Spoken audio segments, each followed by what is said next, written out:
Hello बच्चों, चलिए आज हम लोग केमिस्ट्री का इंट्रो देखते हैं क्लास 12 के चैप्टर्स का। सब समझते हैं क्लास 12 में चैप्टर्स कितने हैं, हमको पढ़ना क्या क्या है। फिजिकल केमिस्ट्री कितने चैप्टर्स हैं, ऑर्गेनिक केमिस्ट्री कितने चैप्टर्स हैं, इनऑर्गेनिक केमिस्ट्री कितने चैप्टर्स हैं। चलो एक बार लाइन से देखते हैं, ठीक है ना। एक बार जल्द से जल्द पूरे चैप्टर का रिव्यू करते हैं, जल्दी से समझते हैं कि चैप्टर्स में क्या क्या पढ़ने हम लोगों को। चलिए, सबसे पहले चैप्टर का नाम है सोल्यूशन। क्लास 12 का फर्स्ट चैप्टर क्या है? सोल्यूशन। सेकेंड चैप्टर हमारे पास है वो है इलेक्ट्रोकेमिस्ट्री। क्या नाम है उसका? Electrochemistry.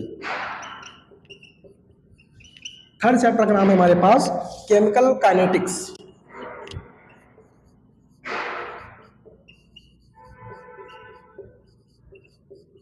Chemical kinetics.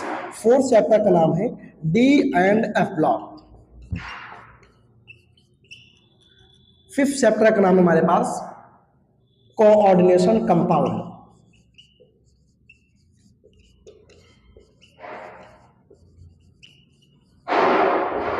Coordination compound. Six chapter का नाम हमारे पास है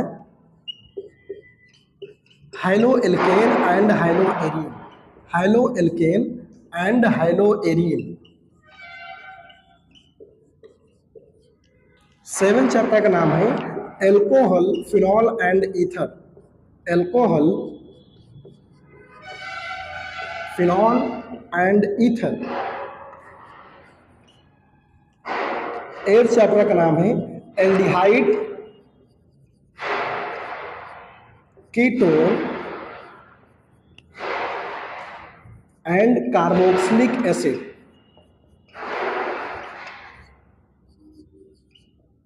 एंड कार्बोक्सिलिक एसिड।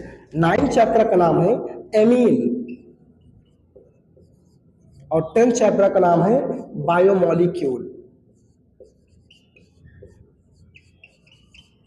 क्लियर? ये हमारे पास टोटल 10 चैप्टर्स हैं क्लास 12 के, जिसमें ये 3 चैप्टर्स जो है फिजिकल हैं, सॉल्यूशन, इलेक्ट्रोकेमिस्ट्री, केमिकल काइनेटिक्स। इसे हम लोग कहते हैं फिजिकल केमिस्ट्री, क्योंकि इसमें सारे क्वेश्चंस करने हम लोगों को, विदाउट क्वेश्चंस को सॉल्व हम लोग नहीं कर सकते। ये हमारी हो गई फिजिकल केमिस्ट्री।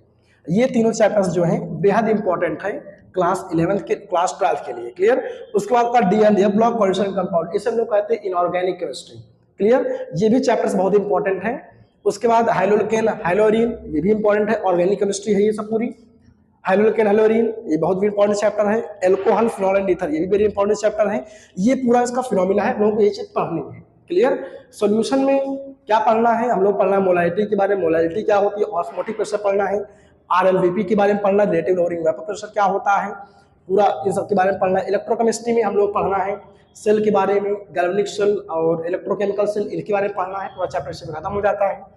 उसके बाद केमिकल काइनेटिक्स में, इसमें क्या पढ़ना होता है?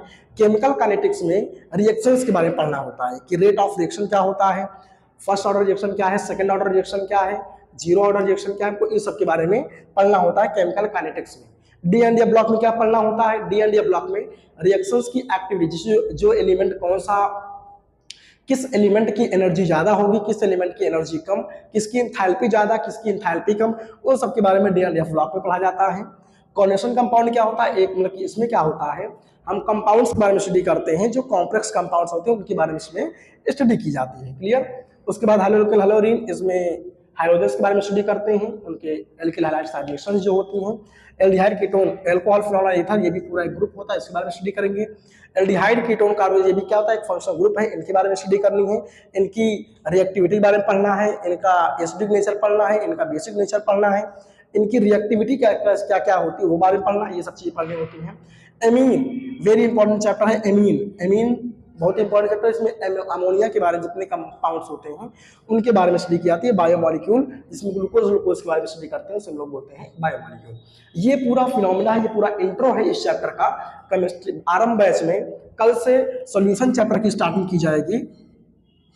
आप लोगों से अनुरोध है कि पर डे वीडियोस को देखें और पर डे कमेंट करें, और पर डे कमेंट करें, ताकि हम भी देख पाएं कि आप लोग कमेंट कर रहे हैं, मतलब कि आप लोग देख रहे हैं कि नहीं देख रहे हैं। कमेंट करने से हमें ये पता लगता है कि आप लोग सीन कर रहे हैं कि नहीं कर रहे हैं। क्लियर?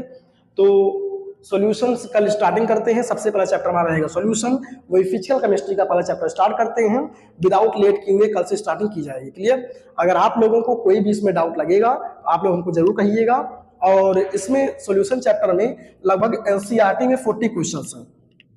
40 क्वेश्चन जो है एनसीईआरटी में दिए गए हैं, प्लस टारगेट हमारा क्या है 30 क्वेश्चन अलग करने हैं। लगभग एक चैप्टर में अगर 70 क्वेश्चन हम लोग कर लेंगे तो किसी का माई का लाल नहीं है जो हमको यूपी बोर्ड में 100/100 लाने का हमको लाने ना दी। समझ आया? यूपी बोर्ड या सीबीएसई बोर्ड कोई इतना टफ पेपर नहीं होता कि आउट ऑफ सिलेबस दे दी। समझ आया? एनसीईआरटी से ही देता है हम लोगों को, इसलिए एनसीईआरटी में जितनी चीजें को वो कवर अप करनी है। प्लस इसलिए इस बार मैंने कहा है कि नीट और जेईई के क्वेश्चन डालूंगा। क्यों डालूंगा? डालने का रीजन यही है क्योंकि बार फिजिक्स का पेपर आप लोगों ने देखा होगा, उसमें कुछ सब कह रहे थे कि जेईई में क्वेश्चन आ गए, तो सेम कंपेरिजन मैं ये सोच चल रहा हूँ कि इस बार केमिस्ट्री में भी जेईई के क्वेश्चन ना आ जाए, इसलिए हमने 5 क्वेश्चन 10 क्वेश्चन जेईई नीट के डाल दिए हैं, ताकि आप लोगों को you have no problem in my chemistry. समझ आया? In my subject you have no confusion, no doubt. मैं चाह रहा हूं कि आप लोग रिजल्ट ऐसे ही दें ताकि आप लोगों को कोई दिक्कत ना होने पाए। बस क्लियर? तो रिजल्ट इस बार कैसे नहीं बनेगा वो भी मैं देखना चाहता हूं, इसीलिए मैं इस बार खुद पढ़ रहा हूं ताकि तुम लोगों को अच्छे से पढ़ा सकूं। समझ में आया? चलिए फिर आज के लिए धन्यवाद, नमस्कार, जय हिंद, जय भारत, और आप लोग प्रयास करते रहिएगा और अच्छे से पढ़ते रहिए।